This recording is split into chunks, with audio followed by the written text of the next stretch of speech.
What do you make of the other side of that deal? The struggles of Dubois, where the Kings are right now, and what we're hearing out of the room for the last 48 hours or so.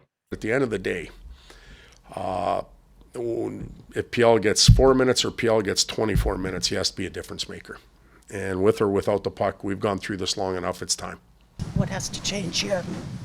I think we got guys in this room who are too worried about themselves and worried about their points and worried about stuff like that. We get a 3-1 lead tonight, and guys start thinking it's a cookie night, and we stop playing the way we know to play, have an awful second period, and then aren't much better in the third. It's about the team. It's not about yourself, and a lot of guys on this team need to realize that. It's a disaster. Like, it's an absolute disaster. I didn't think it could get worse than Jonathan Huberdeau for like a first impression. I thought Huberdeau in Calgary, that's as bad as it could possibly get. I think Pierre-Luc Dubois has topped it. Like, he's not going to – he doesn't make as much money. I think Huberdeau's 10.5 per year on an 8-year deal, and Pierre-Luc Dubois at 8.5, I believe it was. But an 8-year commitment, they traded really good pieces away to get him. And for him to show up and play the way he's been playing – it's absurd. I mean, it's just an awful, horrible first impression. And like, this isn't him. I mean, I don't know how people feel about him in Winnipeg. I'm sure they don't love the guy the way, he went out or wanted to leave and made it relatively clear that was his plan almost since the day he got there. But he's a good player. Like, he's a really good player, and he's capable of playing much better. So maybe it's a transition thing. Maybe it's him trying to find a role with Kopitar there and Deneau still there. And I don't know. Maybe he's not mixing well with the coach. I'm not sure what the explanation is, but it is wild how bad he's been. And then on the flip side, how good the Jets have been. And I'd like to believe teams around the league would see that as an example as to why you can't be a prisoner to your best players all the time.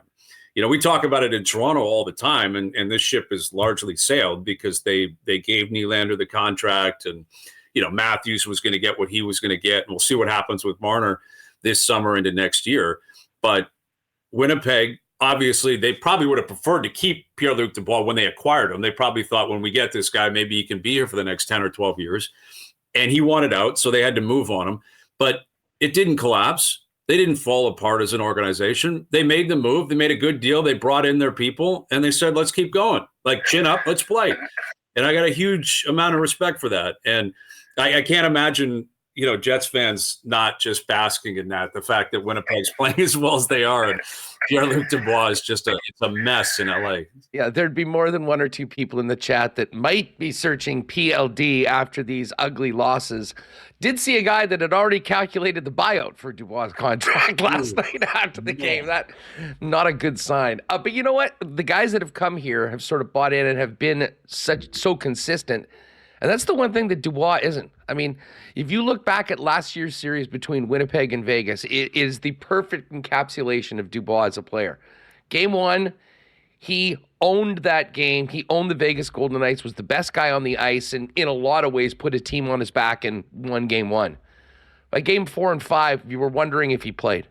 And that's obviously not cutting it in LA with the commitment that they put forth. But I also wonder just how it's dealing with him, because he's not a guy that has often really reacted to pressure very well.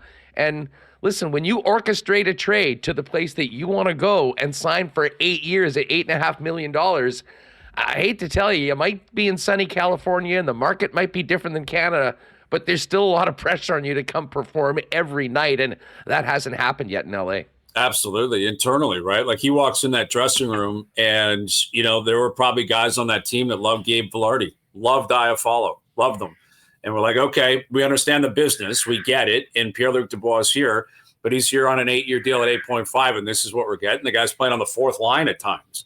The pressure that comes from a dressing room is immense, to say nothing of Todd McClellan, who's clearly wearing it right now. I mean, he is really wearing it as a head coach. Management must be furious with the way this investment is played off. Listen, I'll say this. He's lucky he didn't end up in Montreal, right? He's lucky that it wasn't Montreal. Now, they're not nearly as good as LA, and LA's got, playoff aspirations, cup aspirations. The Habs are not in that spot. But if he was doing this in Montreal, he'd be getting crushed. Oh, imagine the circus around a guy that forced his way to a spot to be the homecoming hero, and then shows up once every 4 games. Oh, I mean, it would be wild. It would be wild. And so from that standpoint, I get he probably can escape in LA. He probably can get away from the rink and escape and reset. But I'm sure the pressure when he's at the rink is immense. And I'm sure he looks around the room and, you know, I'm sure he's a proud guy and he wants to fulfill the contract and he wants to play well and he wants to win. Like I have no doubt that that's the case. But it's been a terrible first impression for him. And, you know, even when the team was doing great at the top of the standings, they were like, oh, we'll give him a little bit more time. It sounds like the patience has run out.